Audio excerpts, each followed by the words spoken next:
à tous, bonsoir à tous. Tout dépend de l'endroit où vous êtes sur cette planète Terre. Je suis Léopold Seth Adouanyouel.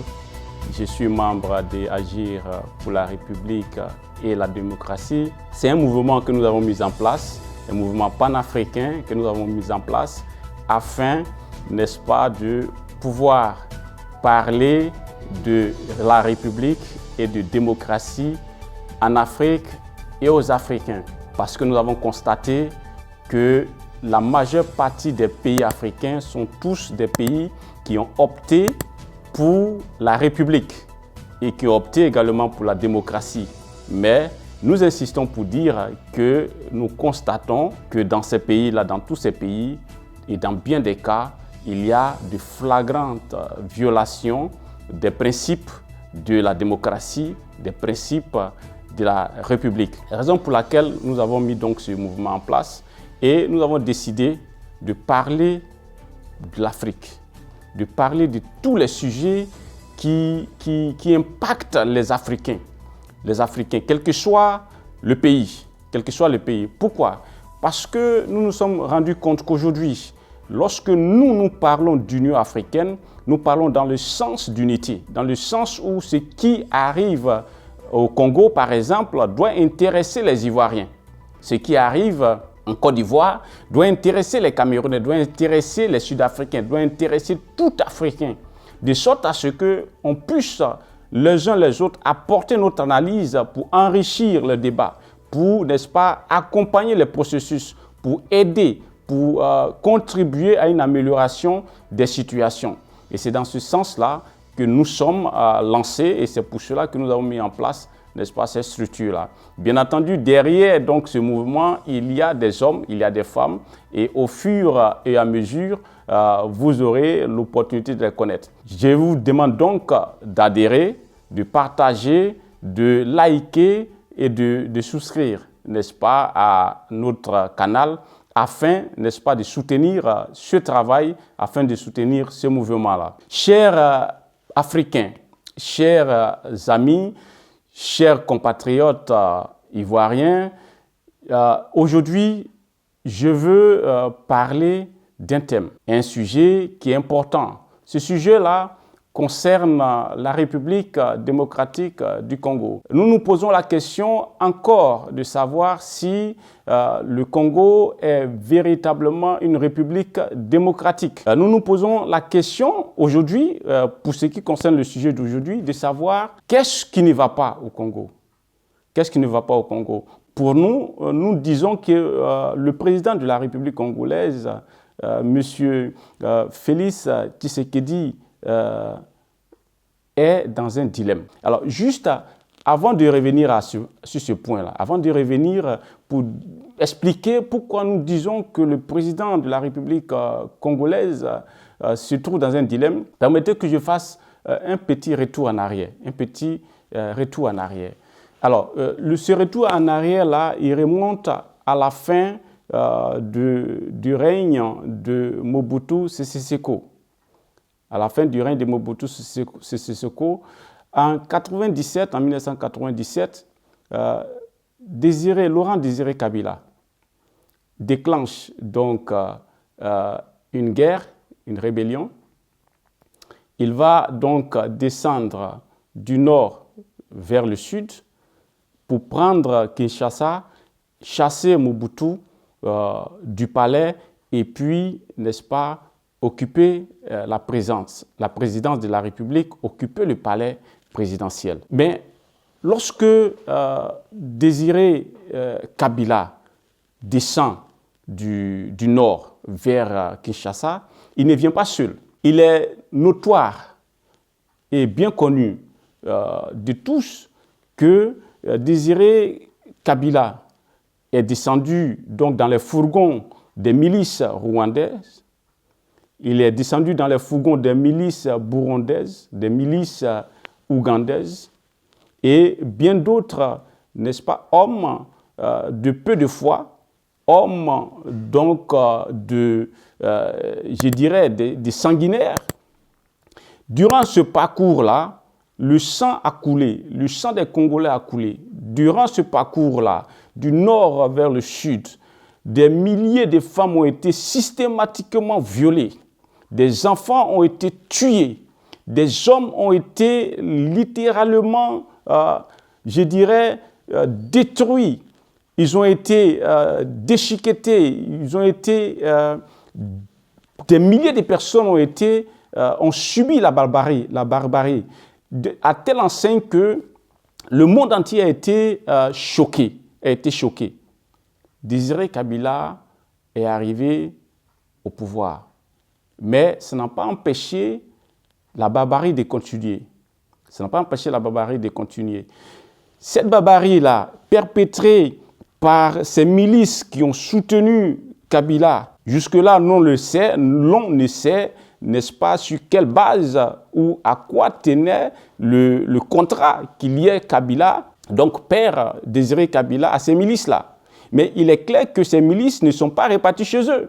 Ils sont restés occuper ces zones, n'est-ce pas, du nord, et ils ont continué à perpétrer, n'est-ce pas, des atrocités, des monstruosités.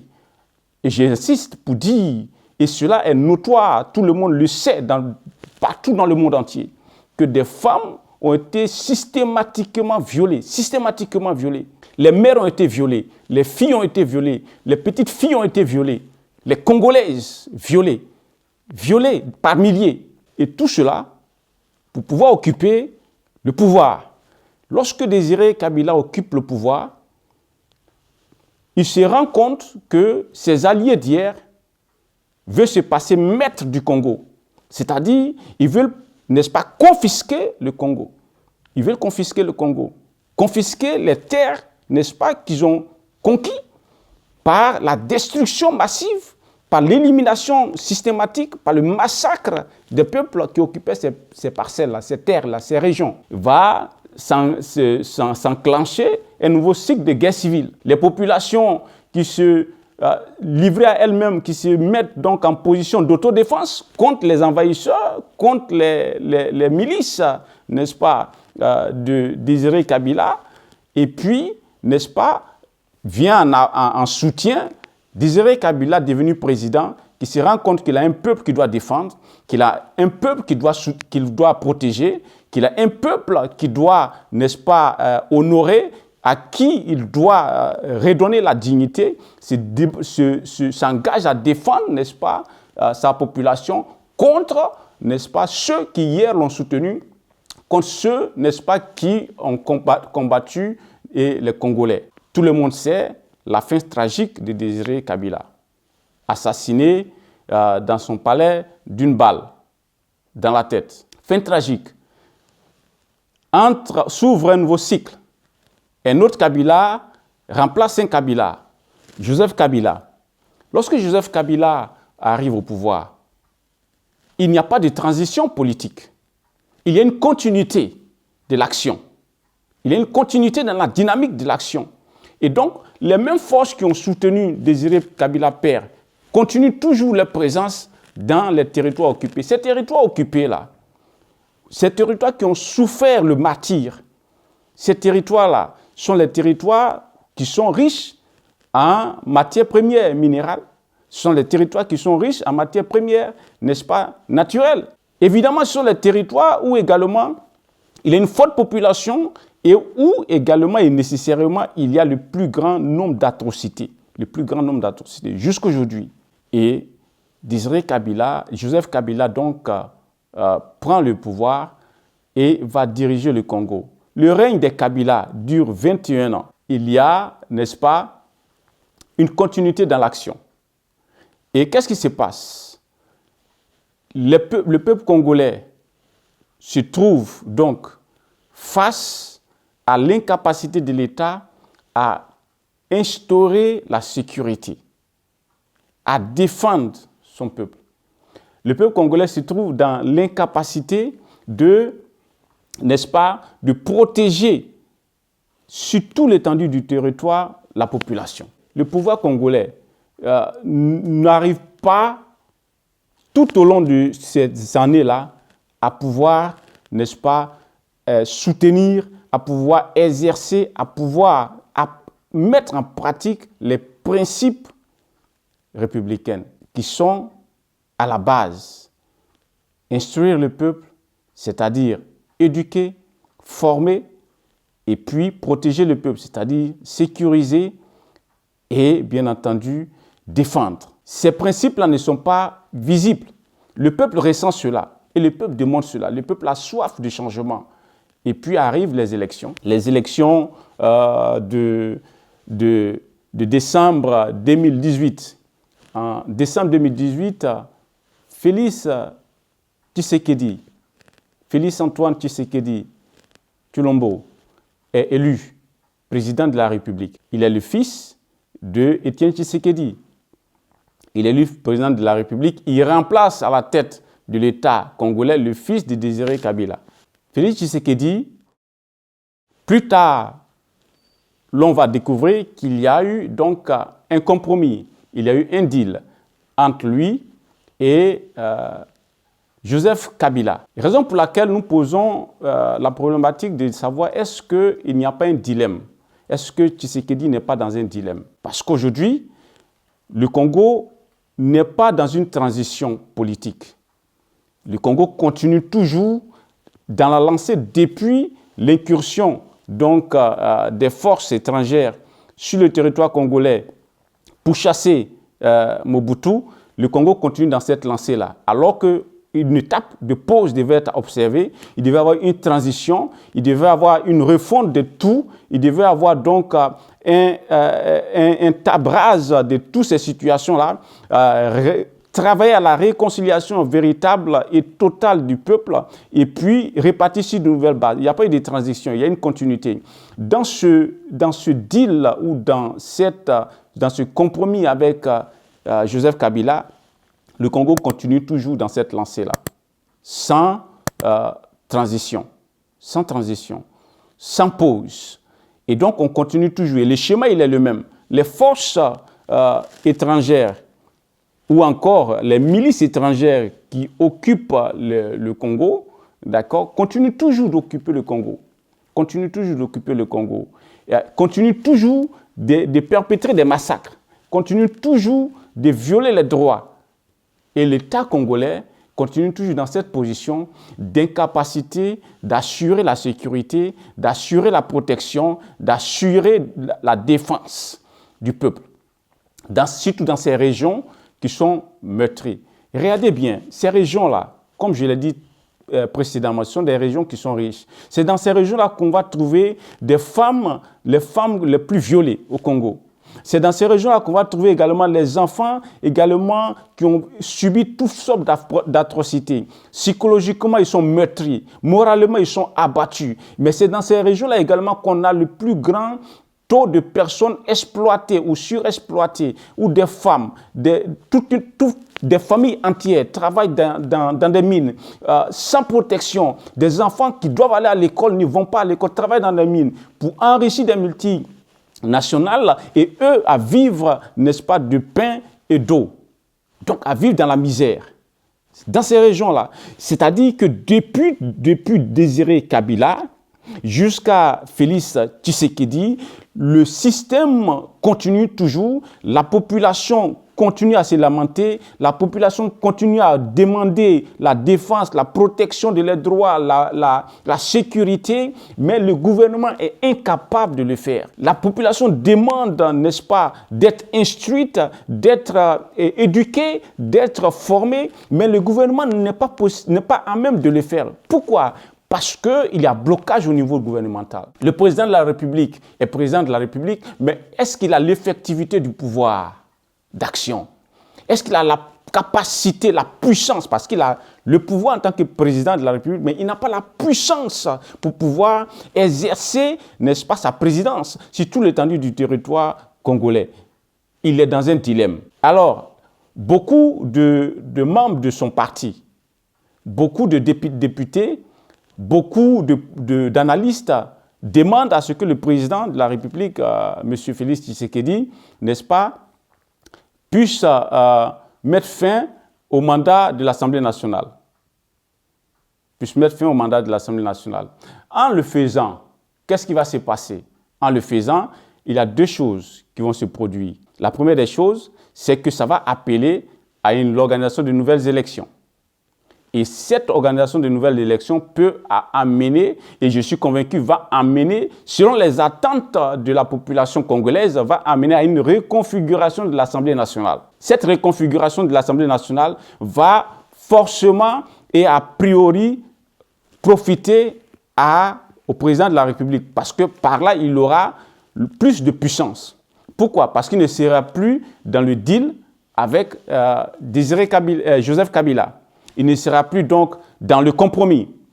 Il sera beaucoup plus à l'aise pour défendre ses dossiers devant le Parlement, qui sera lui engagé à représenter valablement et véritablement le peuple congolais dans l'intérêt du peuple congolais, pour le peuple congolais. Donc, en le faisant, comme je le disais, premièrement, c'est la reconfiguration de l'Assemblée nationale qui peut advenir. Et puis, deuxièmement, c'est le fait de pouvoir libérer le président de la République, lui donner plus de puissance pour qu'il puisse, n'est-ce pas, gouverner véritablement le Congo. Les Congolais demandent la santé, ils demandent la sécurité, ils demandent l'instruction, la formation, ils demandent un système social véritable et adéquat, appliqué à leur situation en fonction des revenus ou encore en fonction des richesses du pays. Et cela fait partie du prérogatif ou des prérogatives du président de la République. Le 24 prochain, donc je dirais, c'est l'anniversaire de sa prestation de serment.